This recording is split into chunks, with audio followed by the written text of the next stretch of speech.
Hi, thank you so much for coming on the show. I'm so excited to talk to you. I'm so grateful that you've made the time to talk with me today.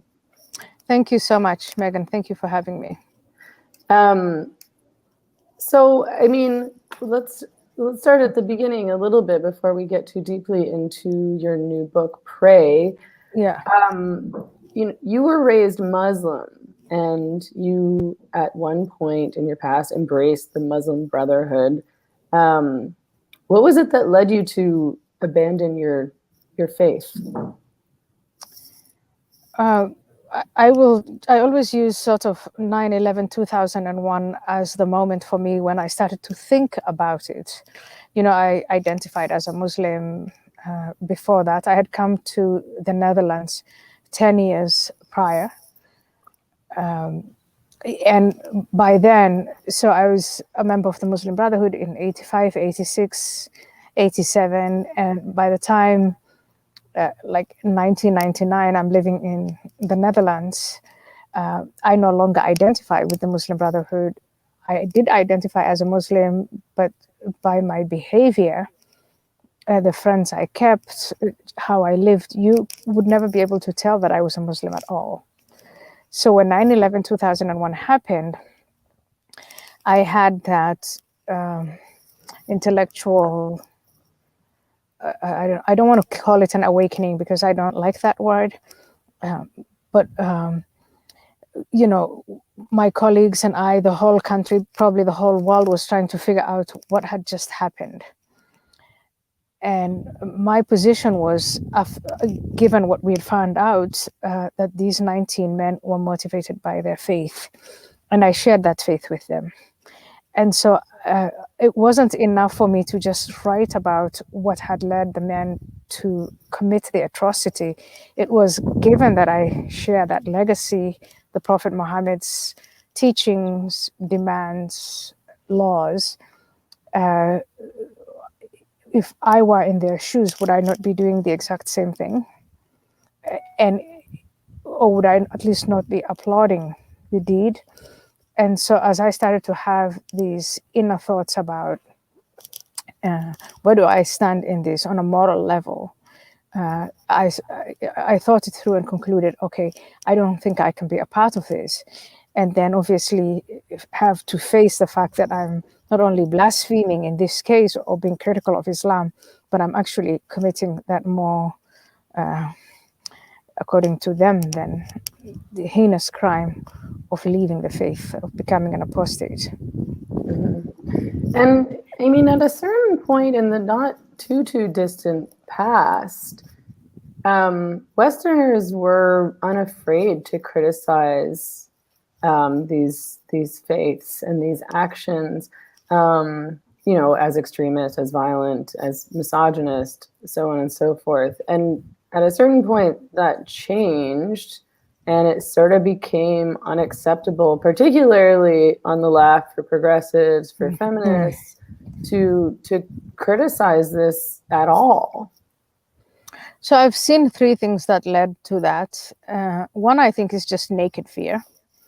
The more the jihadis started to kill and terrorize people and run them over and plant bombs, and also with the advent of ISIS, their display of such determination, I think a lot of people just got frightened and decided to, out of experience, just say, you know what, I'm going to write about other things, talk about other things, leave this to maybe law enforcement and the military, and it's not just something that I can do or deal with.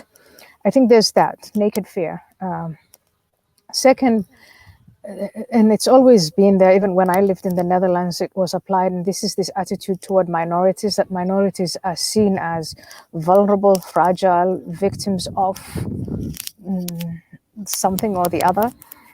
And so there's always this reluctance to criticize their religion. If it is their misogyny, if it's the misogyny that's committed by a Muslim minority, people are more inhibited about saying anything about that than they would if it is the Christian minorities or members of the majority communities. And that, and I think we will talk a lot more about this. This has become a wider phenomenon. I thought it was shrinking, but it actually has expanded. And now to cover not only minorities, but everyone else, and relationships with all humanity. It's all about the oppressed and the oppressor. Yeah. And yeah. And I'm sure we're going to cover that.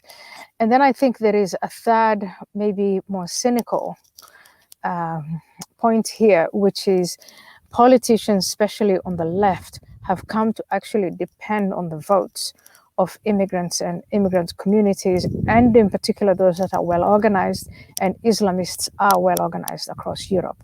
And so they had to make this calculation: if we want their vote, then we might have to stay quiet about some of the things that they do and say, the way they treat women, what they say about Jewish communities, what they say about homosexuals, their attitude towards, the prevailing norms. These Islamists are in mosques and Islamic platforms online and in real, preaching that the prevailing norms of all of these countries that they live in are inferior to Islamic laws. Yet, if you want their vote, you have to make that calculation. And we used to have, open discussions about, come on, you can't do this for the vote only, because where is this going to lead to? And some of these people, I don't know if they were kidding themselves or if they were just interested in profiting at the moment itself, but they would say, don't worry, they'll assimilate. It's just a matter of time. So I think if you put, and there are more factors, but these are the ones that I think are easy. Obviously, there is an ideological component to it. There are people who on the left believe that there's no need for nation states. You just have the poor versus the privileged. And there should be a redistribution of wealth. And they feel, especially in Northern Europe, that redistribution has been successful up to a point, and now it is to share with the rest of the world. So there is also that ideological component. But yeah.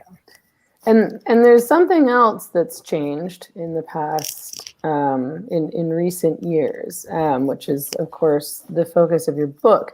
And so I want to start by asking you about statistics. What's changed in the past 5 years or so in terms of sexual harassment and assault statistics in Europe?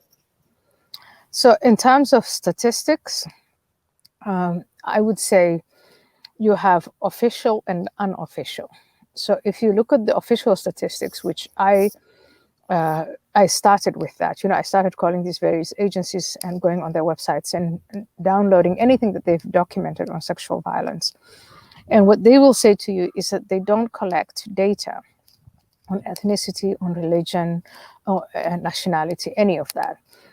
And if you have that, then if the question that you're asking, which is the question I was asking in Pray, is okay, this increase in the number of immigrants from Muslim majority countries, has that had an impact on sexual violence in Europe, and by how much? So the official documents say we don't gather data on those facts, so they don't tell you that. So there are ways of sidestepping that, and the ways to do that is to excavate the court records, to talk to journalists, reporters, to talk to victims, to talk to law enforcement officials. And what you then find is a patchwork that once you put all of those data points together, you put all that information together, you see a very clear correlation. You don't see a causal link yet because they don't gather data along those lines, but you do see a correlation. And I think we need to build on that, and we need to pressure these agencies to actually start gathering data, the relevant data. It is relevant. If you want to answer the question, has there been an increase, then you have to be able to find that out, and very quickly. But that's been my experience. So what you have, the book Pray, that product is a product of all of those steps. And I've come to the conclusion, yes, there's a dramatic increase. And not only is there a dramatic increase in sexual violence against women committed by immigrant men from Muslim majority countries, but that this increase will keep increasing and increasing, and that the authorities, the people whose job it is to actually gather this data and then develop relevant policies to stop these atrocities, sticking their heads in the sand and are not doing what they need to be doing. And so was there something that changed in terms of immigration policy that led to this increase in sexual assault and sexual harassment statistics? And was that connected to, you know, what we touched on briefly earlier around Westerners being unwilling to criticize these kinds of religions, cultures, behaviors? So those are two different issues. One is, has there been a change in policy? Immigration policies in Europe have been, if anything, at least on paper, they've been tightening up. You know, it's getting ever more difficult for people who are seeking asylum, which is probably the only way in Europe that you can come from a poor country and establish yourself in the wealthy European countries, is to go through the asylum system, or family, what they call family formation or family reunion. And if those paths, if you look at those policies, those ones have become ever more strict on paper. But when it comes to people physically getting into the European, or coming through the European borders, well, policies have changed, but it hasn't kept people out. And another interesting nugget to look at here is all of the strictures, the old ones and the new ones put together. In reality, it only makes it possible for young, strong men to be able to undertake that journey. First of all, the journey itself with people smugglers coming over oceans through land, it's very, very, very difficult. And it's really only very strong young men who can survive that. And an unintended consequence of that is that Europe is inadvertently selecting men, young men, to come in large numbers. And once these young men come in, they all apply for asylum, and most of them don't get asylum. So they're basically hanging around as illegals. And they're given all sorts of different statuses. But they also bring with them their attitudes to women, which are not, and this is an understatement, not friendly. And so these young men, unemployed, with no immigration status to speak of, are marauding the streets, causing all sorts of problems, and a special problem to women, young women, in the public space.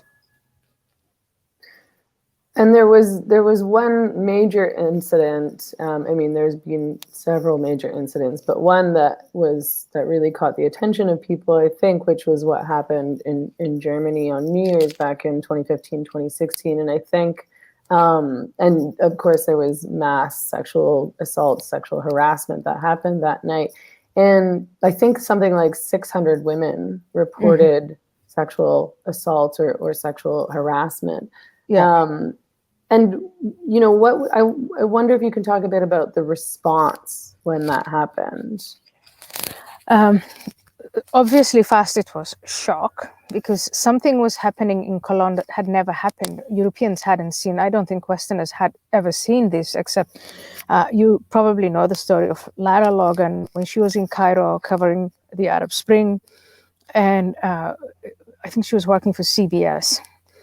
And she became a victim of what's known in North Africa as taharrush. And that translates roughly to the rape game. And so there are all these men who gather in large numbers, and they form 3 concentric circles. And the inner circle traps the victim, female victim or victims, and they start raping them with their hands and tearing their clothes off. And like literally, you have to watch, because it's really gruesome and it's gut-wrenching. The way Lara describes what happened to her. So that's what happens to the victim. And it nearly killed her. It's a miracle that Lara Logan is alive after that experience. Then the second circle is cheering that inner circle on in this kind of crazy mob lynching type of behavior, cheering them on and singing songs and, telling them to go on and continue doing this. And then there's an outer third circle that is keeping the outside world outside. So no one can come in, no one can see what's going on. And this crazy, I don't know what to call it, rape by multiple men of the victim is taking place. And it's something like this that they tried to do in Germany, in Cologne, on New Year's Eve, 2015, 2016. And as you said, nearly 600 women reported being groped, harassed, and touched in these terrible ways, and some of them raped. And only, I think, less than 50 prosecutions followed. And I almost want to say no conviction at all, but I have to look at the book again and the data again. But yeah, that is the story. It started with shock. It's come to the injustice where these women, the ones who were brave enough to actually go and pursue justice, are left with nothing. And the presence of men with these attitudes toward women in large numbers in Germany, in Sweden, in Austria. In Austria, when I was talking to some of the Austrians to talk to me about how things had changed, they were saying, we're going through a rape epidemic, and they were using the word epidemic before the pandemic. Yeah, and I mean, I guess, would you say that was one of the events, what happened in Cologne, one of the events that sort of alerted people to the fact that there was a new problem we were facing in terms of these asylum seekers and what was happening with it? Like, I mean, essentially the population blowing up with these young men who were coming from misogynist cultures and bringing that into Europe. I think the Cologne incident was the one incident that the authorities could not cover up. They had tried everything they could, were in denial. Even the mayor of Cologne, soon after the incident, she was on about women wearing high heels and being dressed inappropriately. But I think they tried very, very hard to cover it up. Usually things like that would be dismissed as, oh, it's the odd incident. There's nothing to see here. And with that, there was no way of saying, journalists had to cover it. They couldn't not cover it. It was a very big event. And then online, I know that right now social media is demonized for all sorts of things, and it should be. There are all sorts of bad things that are happening over social media. But in this case, the victims and their relatives and all the people who are there were able to communicate with one another of exactly what had happened. And there was one thing that, authorities love to hide, which is the identity of the perpetrators. And they couldn't hide that because, people were saying on FaceTime, North African, Arab speaking, they were describing the identities of the perpetrators. So in that sense, I think, yes, there was, it penetrated the European conscience that they had to brace themselves for a spike in sexual violence in the public space against women. And in this case, it's all women, young, old, rich, poor. I have accounts in the book of women who were subjected to assault and rape who are in their 70s and 80s, but also as young as 11-year-olds. And I mean, it sounds like, based on what you've written in your book, that one of the problems is that the police have a lot of trouble dealing with these guys, these perpetrators. Why is that? There are two professions that I really felt sorry for as I was doing this book. And the police is one profession, and the entire apparatus of law enforcement, but especially the police. because they're the ones who are called by the victim. They're the first ones to see exactly what happened, how awful things are. But they're also the ones who are told by their senior leaders and by the politicians to drop a case, to hide the identity of the perpetrators, to ask for lenient sentences when they feel that that is actually an injustice. But these men and women in the police force in the countries, my God, they're trying to do everything. They're trying to do what they can. I mean, it's their job. Be there for the victim and try and do whatever it is that they can to bring the perpetrators to justice. But at the same time, carry that message of, we're not engaged here in racist acts. We're not anti-immigrant. And many of them, it's really gut-wrenching. The way female policewomen are treated by the immigrant men as they're doing their job. They're called all sorts of terrible names, obscenities, and then these men attempting physical force against the women in the police force because they're women. The other profession are reporters.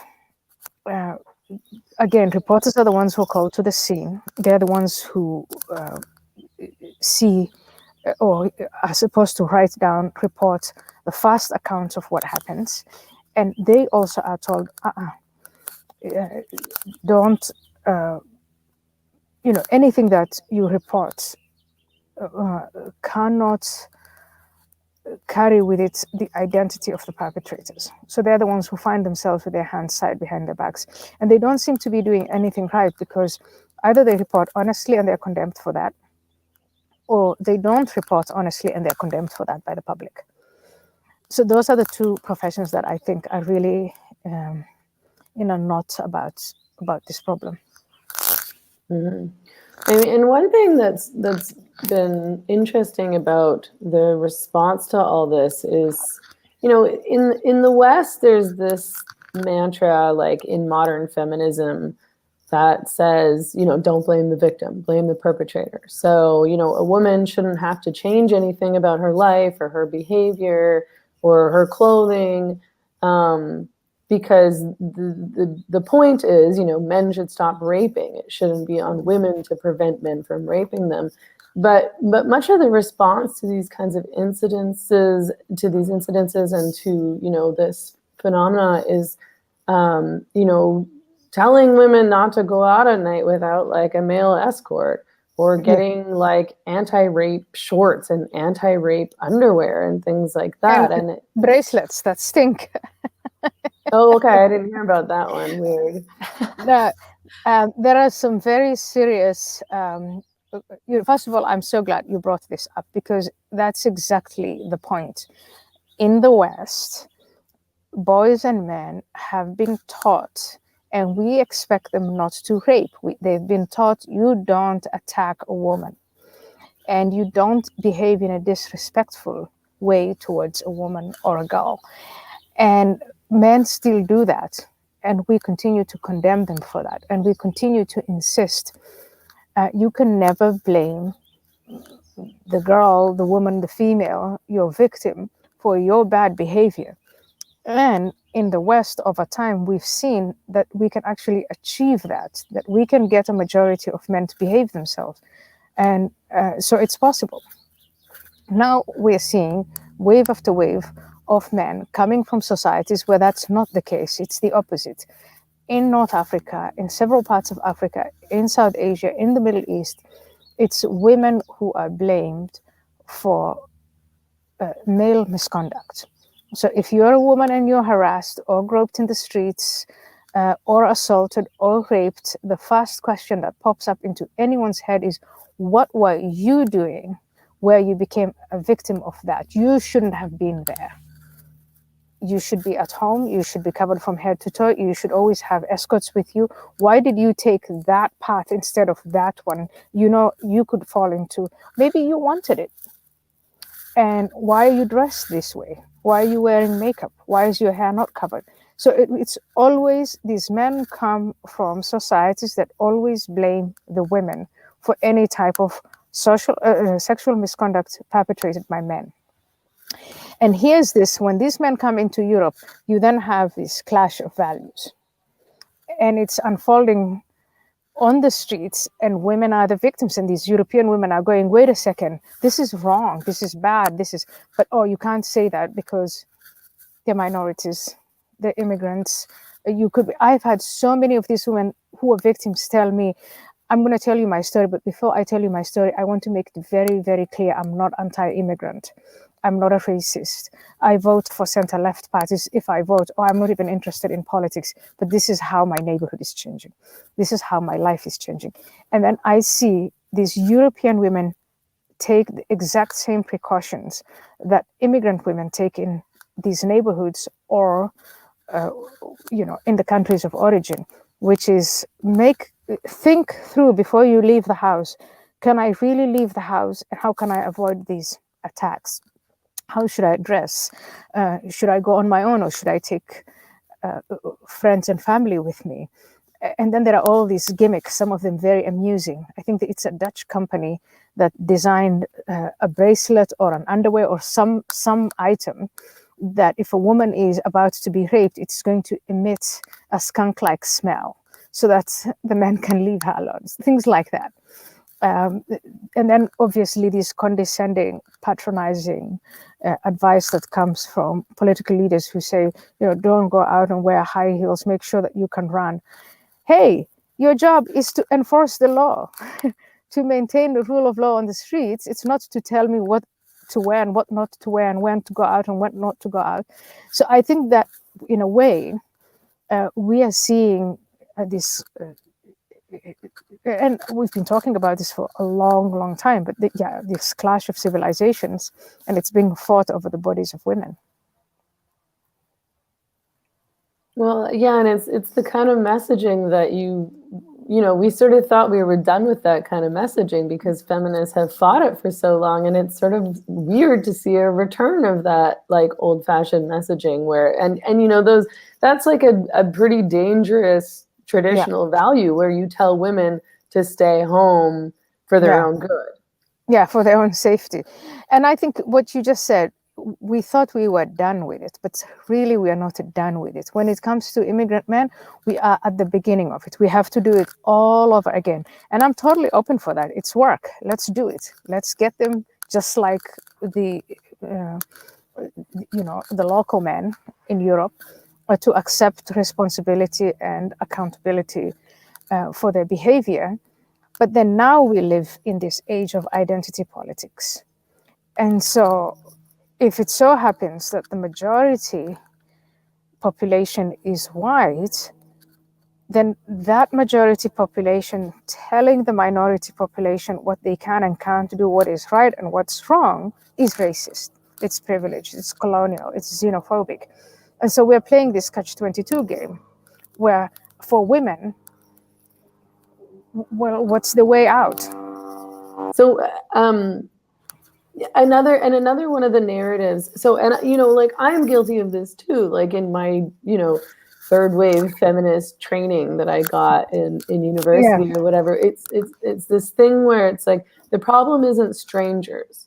The problem of rape and assault and domestic violence is mostly a problem with men that you know. So you're not supposed to be afraid of strange men on the street, on the bus, public transportation, and whatever, like somebody breaking into your home, things like that. It's like your boyfriend, your husband, family members, people that you live with, somebody that you're on a date with, maybe even a male friend.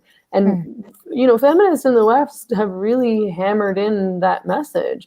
And this sort of throws a curveball into all that. It does. I think what happened was the first wave feminists obviously had to deal with making the public space safe for women. And in the public space, if any kind of assault takes place, it's the perpetrator who's wholeheartedly condemned in the West. And law enforcement comes into it. And so with as many witnesses as possible, the public space, it's much easier to keep it safe for women. There's always the secluded places. then nightfall and what happens. And I think those incidents still take place in several places in the West, but it was a problem that was getting less and less. And so then feminists had to focus on the other side of it, what they call intimate partner abuse, violence, the battered women. And that's an issue. I don't want to downplay that. It's a very big issue. In fact, when I lived in the Netherlands, I worked as a translator, interpreter, and then I was in politics. And the problem of domestic issue is a huge problem. Still committed mostly by men, but also sometimes by women. Now, having said all of that, though, I think feminists today need to acknowledge that there is a subset of men who haven't gone through that period of feminist indignation. Let's just put it that way. And it's right now, it's the feminists that's organized women's groups whose objective is to fight for the rights and the safety of women who are missing in action.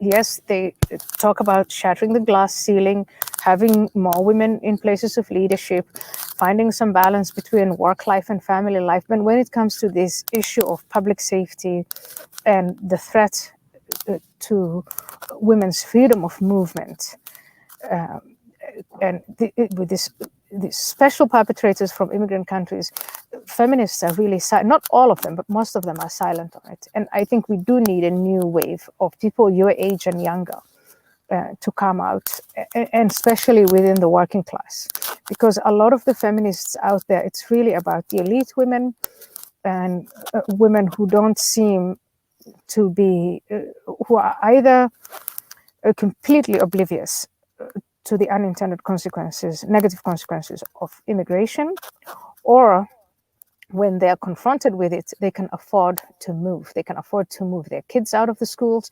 They can afford to move out of those neighborhoods and buy a home or rent a home somewhere else where they're safer. And so I think there is a disconnect between the objectives, the declared objectives of organized feminist groups and what's happening to working class women and immigrant women. Yeah, totally. And I mean, it's unfortunate because most of the leading mainstream feminists in the US are part of that class. You know, they're middle class, they're university educated, and they're really in denial about this issue. And those women have been like pretty antagonistic towards you. Like I read a review by Jill Flipovich. Yeah. And she Yeah. wrote, like, I was so mad when I read this review. I thought it was so off base, but so insulting to you. So she reviewed your book in the New York Times, and she dismissed you as she dismissed what she called your antagonism based on your personal history, and she kind of accused you of hypocrisy. She said she referred to you as an asylee who calls for an end to asylum as we know it. And I don't know where she read that. I'm not calling for an end to asylum, but okay. and you know, and she's the problem that you're pointing to here, that we're talking about. So these Western, these really like relatively privileged modern feminists who refuse to condemn misogyny and violence in other cultures, and cultures where women are extremely marginalized, you know, cultures that are full of the Black and brown women that they claim to represent, that are full of poor women, prostituted women, women who aren't free, who don't live in free countries. And then they sort of have the nerve to have their freedom, to have their privilege, to have their safety, and condemn you for talking about this. And call themselves feminists. So I think she is an exhibit A, just a fantastic illustration of the cognitive dissonance with which feminists today are faced. So on the one hand, they're pushing that narrative of, what do they call it, toxic masculinity, that's shattering the glass ceiling, and then this obsessing.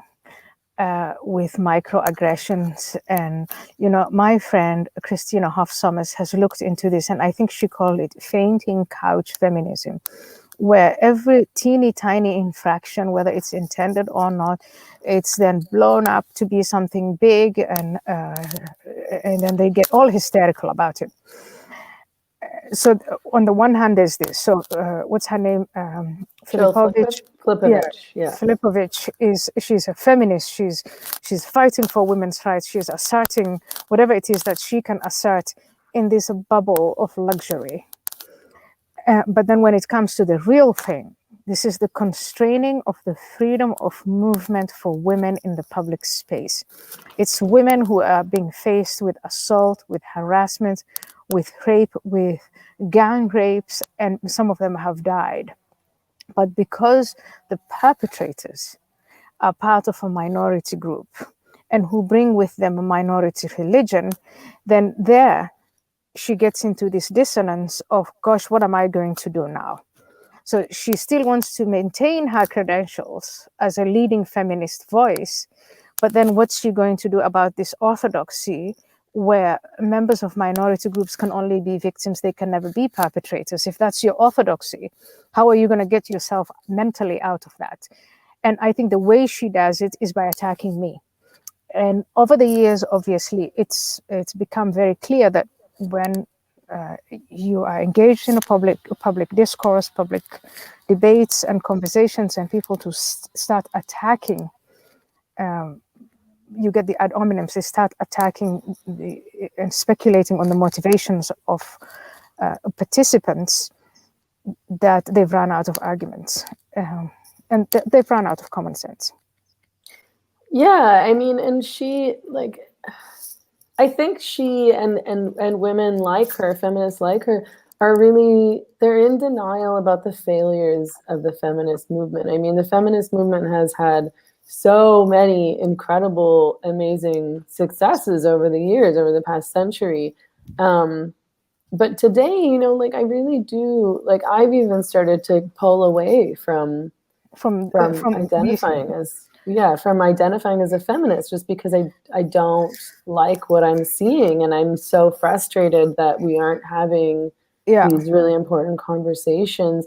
And so, and in that review, she says, so she talks about how you call for a new feminist movement, one in which true feminists are prepared to stand up for the rights of all women and coalesce around the issue of women's safety from predatory men. And she responds by saying, well, these are, really great goals for the feminist movement, but haven't we been doing this the whole time? Right. So again, here's the point that I think some of these women miss. This is, and you've said it yourself, we've had these amazing successes, right? If you think back 100 or so years ago, we were struggling for the right to vote. We were struggling for the right to access to higher education. We were struggling for the right to work, to keep our jobs, even after we were married. When I came to the Netherlands, I was mentored by a woman who's my friend and whom I love and look up to, Nelly Cruz. And she was telling me that when she was in her 30s, late 20s, 30s, she had a job, she got married, and by law, because she got married, she had to resign from her job. So there were women who struggled against that sort of thing. And then we achieved all of these things. And so I think it's time to say, okay, here are these amazing achievements, and we want to keep them. We don't want any threats, like the public safety we just talked about. We have all of these achievements, and then here are the challenges of today. But the Filipoviches of this world, they don't want to acknowledge these achievements. They want to carry on saying, oh, toxic masculinity, men are bad, and it's war on men, and we have problems, when we actually don't have problems. A lot of the women who are complaining are in Ivy League colleges, materially well off, and then emotionally, I mean, what I wanted, at least my understanding of feminism is, I want to have equal rights before the law with men, and then I'm a free agent. I want to determine my circumstances, my life, and if I get an opportunity to do that, then I have to live life. And if things upset me, I can't blame that on men or on society or on masculinity. I've got to, to man up or woman up or whatever we want to call it and live life. But then there's this feminism that you're talking about that's taught in universities, where we never acknowledge what we've achieved, and never say how proud we are of and thankful we are to the people who actually fought for that, men and women. And then we want to keep on maintaining that there's still something that's not right, and it's whose fault? Man's fault, society's fault. What did Steinem call it? Gloria Steinem? The problem with no name, or something like that. Oh, okay. Oh, Betty Friedan called it the problem with no name. Betty. Betty. Sorry, Betty Friedan. I mean, I remember reading that, and the problem with no name. Yes, of course, it has no name because it's not there. Yeah. I know. I mean, it's strange, the things that Western feminists focus on. Like, it's like I guess you don't have any real problems if you're going to rail on about these microaggressions. That you've heard that word, microaggression. Oh yeah. And also these, part of the Me Too was really about things that were very serious, men who were abusing the positions of power to prey on men, and that had to be stopped, and those men had to be punished. And sometimes I thought the punishments were excessive, but that's my opinion, but okay. But then there were men who were accused of things that I still think, wait a second, did you really destroy this man's career because he flirted with you? He said you were beautiful. He expressed that he thinks you're sexually attractive. That's really why he has to be condemned? Come on. Where are things going? Yeah, so instead of obsessing about those things, I think there are real things that are affecting women, big problems. Human trafficking, we talked about it. Prostitution. Again, predatory men who come from societies that think that that's okay, coming into societies where some of these achievements are actually, as you can see in Europe, we're moving backwards. There are all sorts of things for women and for feminists to do, if only we can stop navel gazing. Right. I mean, in the Me Too movement, it was interesting because at first I was really supportive, and I thought it was really exciting. I thought it was sort of like a modern consciousness-raising movement.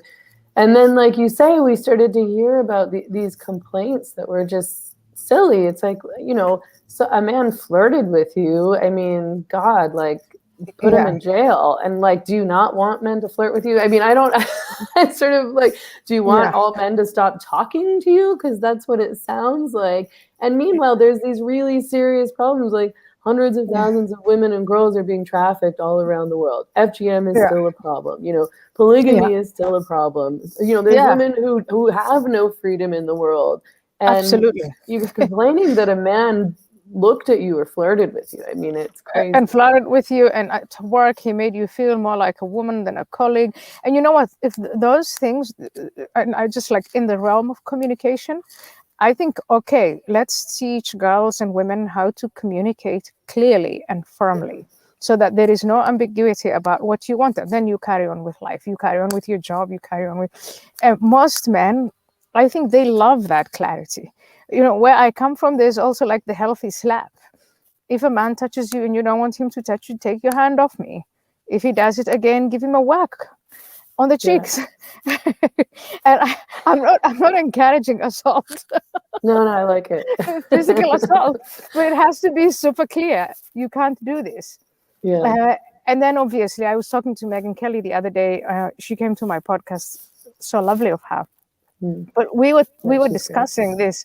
Yeah, like I think it is some very practical things, like building a network at work, or in your family, in your friend circle of friends, but also at work. And I think most of these problems that the Me Too people were addressing were centered around work. the workspace. I think there are so many practical things that we can put in place to protect women from feeling that they're demeaned and that they can't do their job, or that they are only seen as, she gave an example herself right there, but that, made to feel inferior. There are practical things that we can do. Let's do those and then move on. Like to the more important things, the life and death stuff. Yeah, and the sort of, so you have freedom, you have autonomy, you have rights, and now you can make choices about your life. And this is sort of why I've started to pull away from the term feminism and instead talk about women's rights and saying I fight for women's rights, because it's too confusing for people. I don't even think people know what feminism is anymore. Yeah. Because it's not there. Because I think, again, the successes, right? There's so many things we take for granted. And I can see this more clearly in a much more defined way because of where I come from. Look, just growing up in all the other countries I grew up, going to school, I mean, boys were fed more than girls, just in the quantity of food on the plate. This is women who are doing this, by the way, well, he's a boy, he needs more than you do. So sometimes girls were starved and boys were fed. Boys were sent to school, girls were kept at home. Boys were encouraged to be ambitious and achieving, and girls were just made to feel that they were, the housemaids. There was polygamy. A man is expected to have any number of wives he wants. In Islam, it's limited to 4. That makes things better. Girls are married off by force as young as 9 years, 10 years, 11. There was also a case of 8-year-olds in Yemen and places like that. If a girl has sex before marriage, she is accused of dishonoring the family, and in many cases either ostracized, which is sort of the milder punishment, or put to death. But no one tells guys, you can't have sex before marriage. In fact, it's encouraged. So who are they going to have sex with?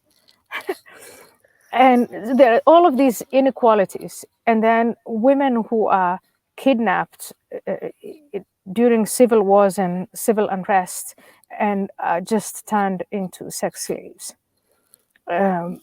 Women who are not only sex slaves, but also slaves. They're made to work in settings where they're not paid and they're exploited. Look at the way women are treated in the Middle East. From the wealthiest princesses to the immigrant women from poor countries who come in to work as nannies and as housekeepers. There's so much for us as feminists to do, so much as women to do. There's so many things that are wrong with the way girls and women are treated in the world. It's just that we have our priorities all twisted. Yeah, and the other weird thing that's happened in third wave feminism and modern feminism in the West is that, it's not only that a lot of these issues are totally ignored by these feminists, but things like, things like polygamy, or, they might call it like non-monogamy, things like prostitution, which of course they call sex work, things like stripping, like pornography, like BDSM, like self-objectification. All those things have been turned, or they've attempted to turn those into things that are potentially empowering for women, which is like just incredibly insulting. No, these are actually exploitations. It's slavery, and it's heartbreaking, because when you talk to the victims, the women who feel trapped in those settings, who say they have no choice but to do that, who are shamed onto it, who are the victims of pimps, they're under the power of pimps. They would love to leave the prostitution work that they're doing, but they can't, because their lives are threatened, livelihoods are threatened, their families are threatened, or their sense of self-esteem has been diminished to a point where they think, it's either that or death. There's a lot of work for feminists to do, especially young ones who grew up in America and Europe and who've had all of these privileges to do and to rave about and to think about and to be activists about, without having to continually obsess about pronouns and I don't know, all this other stuff that just drives me crazy. I read it and I simply cannot take it seriously. The girl in Colombia who's traveling around with a big mattress to make a point. I mean, what's that about? It's your I really don't get your generation, I have to say.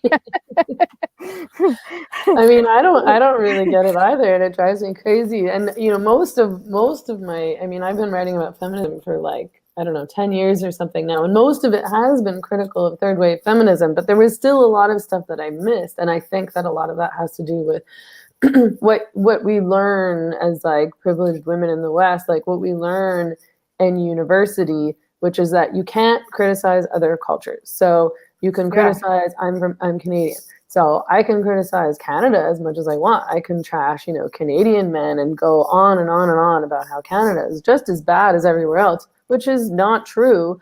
But if I talk about other cultures, other religions, specifically religions that are attached to, you know, people that we've determined to be marginalized populations, you know, that's all off base. I can't even, you know, I'm not even supposed to, I have anyways, of course, but I'm not even supposed to criticize prostitution because I'm not a prostitute myself. So I can't say anything about that, which is ridiculous. It's insane.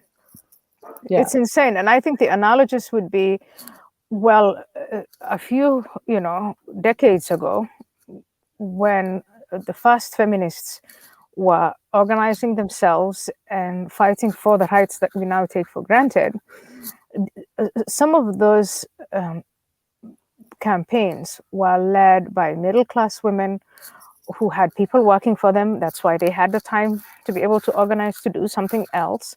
Imagine if they had taken on the attitude of saying, well, I don't know, if those working-class women, I don't care, my life is good, and I'm only going to worry about what's good for me and not what's good for everyone else. Voting rights for women was good for all women. It didn't matter whether you were rich, poor, black, white, whatever, fighting against slavery. What if the white people had said, I don't care, I'm not going to fight against slavery because I'm not a slave. It's only for slaves to fight against slavery. You know, you can take all of these analogies and say, sure, I'm not a prostitute, so it's really for prostitutes to fight for what. That's just unfair and blithe and stupid. Yeah. I always say to myself, I'll never use that word, but in this case, I think it's fitting. Yeah, I think so too. I did want to touch on the gender identity thing, because, you know, a lot of these Muslim women they seek refuge in domestic violence shelters in Europe. And I wonder if you've observed, you know, or, you know, how are they going to be impacted by all these new policies and laws that are being passed in countries around the world that say, you know, now men are allowed to access these shelters. You know, if male people identify as transgender, then they can go to these shelters and these transition houses, these women's refuges, where, you know, really seriously battered, really seriously oppressed women without very many resources are seeking protection and safety in these places. Yeah. So in this case, I mean, I think there is a great deal to talk about when it comes to transgender activism.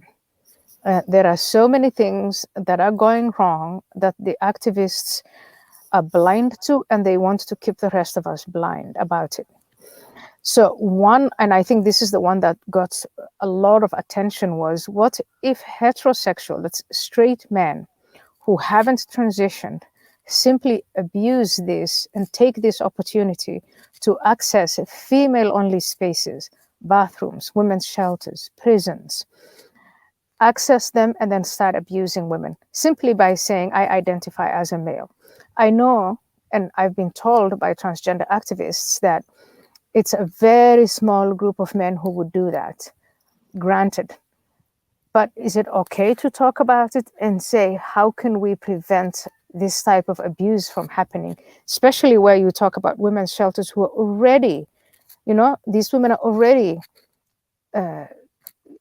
victims of abuse, and if you give men access to that. And I think the question here is not about that the situation will be abused.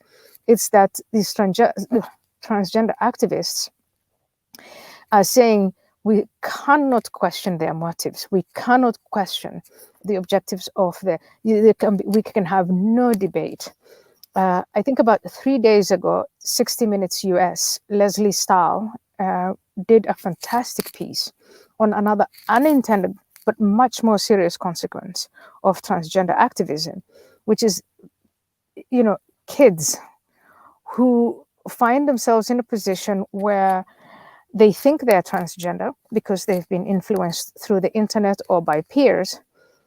And there used to be all of these guardrails. You couldn't just go to a doctor diagnosing yourself with gender dysphoria and then within a timeline of only 3 months have, your breasts taken off or your penis taken off or put under hormone therapy, subjected to testosterone therapy. You had to go through a lot of hoops. You had to talk to your parents, talk to therapists. You had to make it very clear that this was a very serious case of gender dysphoria, that you wanted to transition, and you did that as an adult.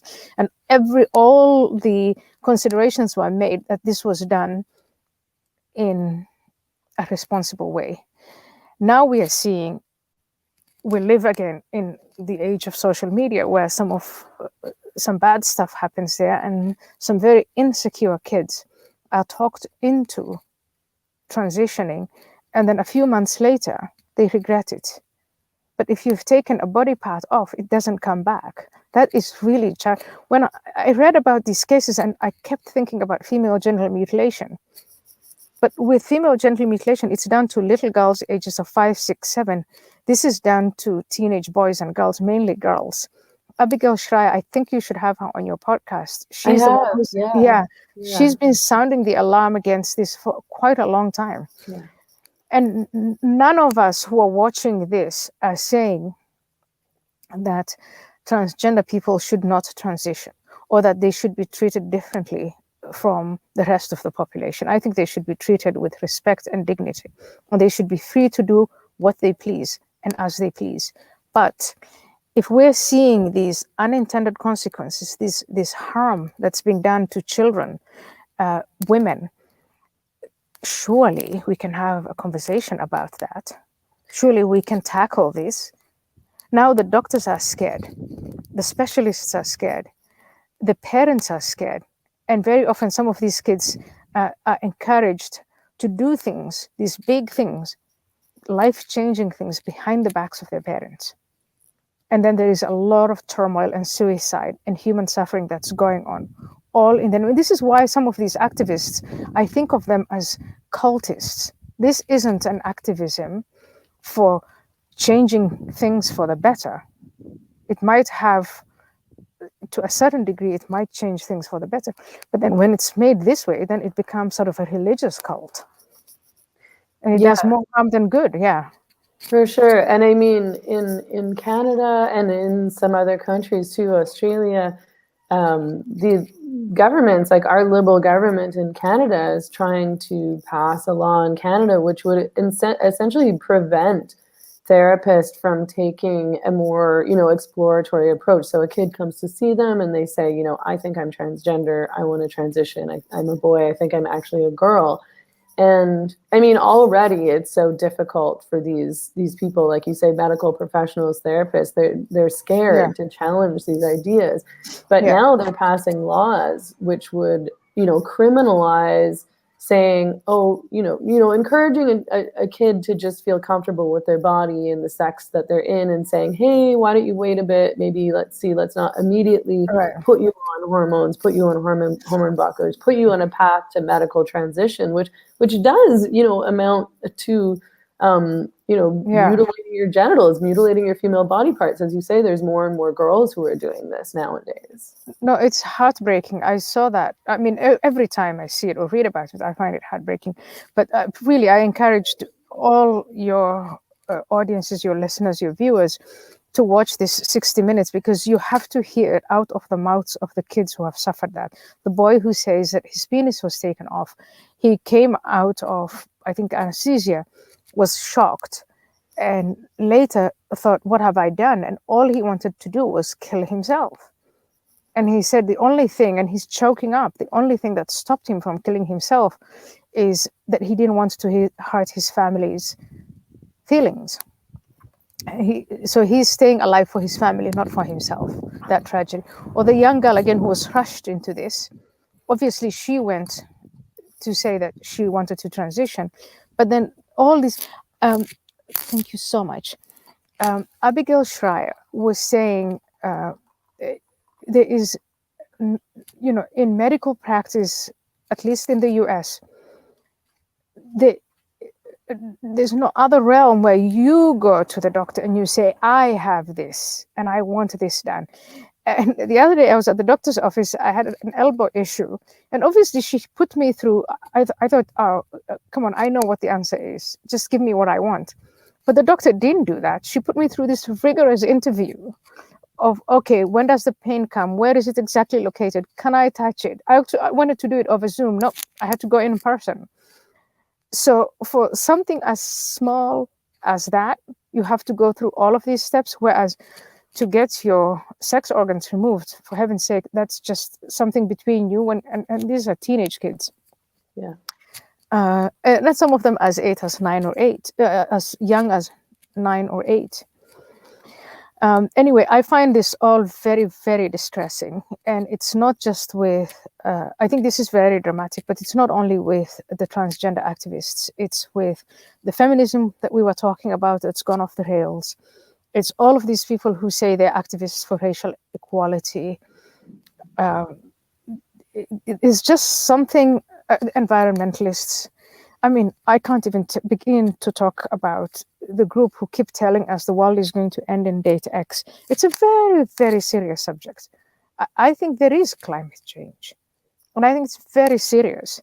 But you can't leave it to these cultists who keep saying the world is going to end in date X, and they haven't really worked out what about all of those populations outside of the West. I come from Africa, that continent full of a billion people, most of them under the age of 35. They all want to drive a car. They all want food. They all want shelter. They all want to have basically all the things that we have. That is going to have consequences for the environment.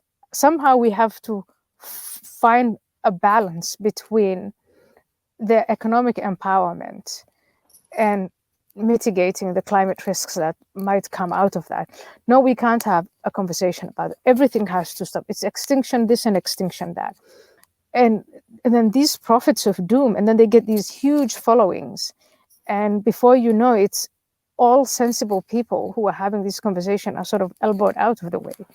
And it's really a crazy place to be. I don't know, maybe it was always like that, or maybe I'm just waking up to it now. I don't know. Yeah, I mean, it does seem to be sort of a new thing. But again, yeah, maybe I only just started noticing it in the past few years or whatever. So what you're right, like the progressive movement and feminists have totally, what they're doing is totally backwards. I mean, we have progressives and leftists who are demanding that corporations be responsible for speech and get to companies like Amazon, like Facebook, like Twitter. These are the people who should determine what's censored, what information we're allowed to access, not governments, which can actually be held accountable. These companies, and then they'll argue about these companies. Oh, well, they shouldn't be accountable because they're private companies. These are leftists. Yeah. Yeah, and then in terms of companies, the CEOs that then give in to these pressures and pretend they're woke when in fact all they want to do is make a profit. But I think there's going to be some kind of backlash against this. I hope there's going to be some kind of backlash against this by the sensible, silent majority who are going about their business now, to wake up and say enough is enough now. We've had enough of this nonsense. Yeah, I've had enough of it. I mean, I have too. I think people are getting tired of it. And I mean, one of the things I know you have to get going soon, so I'll Yeah, let you I go know. soon. Yeah. But yeah, I mean, it seems to me like feminism in particular, like there's been this change where they've actually literally started, as much as a lot of feminists will pretend that they hate men and all men should die and male Yeah. tears, blah, blah, blah, blah, blah. They actually are favoring men over women in a lot of ways. And one of those ways is in terms of how they talk about these asylum seekers, these migrant men who are perpetrators. You know, you wrote that liberal feminists today care more about the question of Palestinian statehood than the mistreatment of Palestinian women at the hands of their fathers and husbands. And you said, in the battle of vices, sexism has been trumped by racism. And I think that's true. And have you noticed, though, what pushovers they are? Because when it comes to, say, the areas where the anti-racism activists and the feminists, there are areas where there is a conflict. For instance, what do we do about immigrant male perpetrators? Then the feminists fall silent. And the area that was touched upon by J.K. Rowling, when I don't know who these people are, but they may have been a transgender activist who decided that using the term woman is in itself bad and wrong, and that we had to be called people who menstruate. So we're menstruators. Menstruators, yeah. Okay, J.K. Rowling stood up to that in a humorous way, and she got this backlash. But what about the feminists, the self-declared feminists? Where did they go? And where were they when J.K. Rowling was being trashed like that? They all fell silent. So any time that there is some kind of a clash of interests between the objectives of the feminists and all of these other activist groups, the feminists fold. I don't really think that they are. On the other thing that I found of interest, I know I have to leave, but I just wanted to point out, in Europe, we're getting all of these men from different parts of the world come to Europe and then engage in sexual misconduct. Not all the men, but some of the men do that. And in a period when most of these countries have female leaders, not just as heads of state, but also there've never been more women in parliaments across Europe than ever. And they are the ones who are voting on these things, or representatives in local councils, provincial councils, etc. So whenever there's any kind of conflict of interest between whatever the cause and feminism, it's the feminists who fold. And that tells me it's time for a new movement. Maybe I should end on that note. Yeah, I mean, that was what I was just going to ask you before I let you go, which I will. It's like, I mean, so do you think, I mean, I've started to think maybe feminism is a lost cause and that we need something entirely new. What do you think? Is it a lost cause?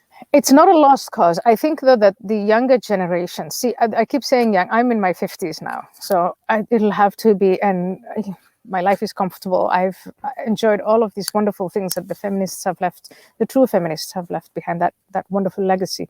But really, the people who are, the girls who are going to live in this, the women who are going to be affected by these changes and regressions, this moving backwards, it's the younger women. I think the girls who are in college now, who are being treated to this hysterical, fainting couch feminism, they're the ones who should push back against that and say, sorry, this is nonsense. We're interested materially in the real things. And then I think they can form coalitions with working class women, with immigrants, and with survivors of all sorts of misogyny. And because survivors really, they don't call themselves victims, they don't think of themselves as victims. Survivors say they've overcome these these adversities and these terrible experiences, and they know exactly what they're talking about, and they would be wonderful leaders and role models in making the young women conscious of what's at stake here. And it's not pronouns. Yeah. Exactly. Yeah. Great way to end this conversation. Thank you so Yeah. much for your time. I really appreciate it. It was so great to talk to you. I mean, you're one of my heroes, and I just want to tell everyone that they should get your book, Pray. It's amazing. Thank you so much, Megan. Thank you. And you are my hero too. Thank you. Oh, Okay. I'm Thanks. humbled. Yeah. Thank you. Take Thank care. you. Take care. Bye-bye. Bye-bye. Bye.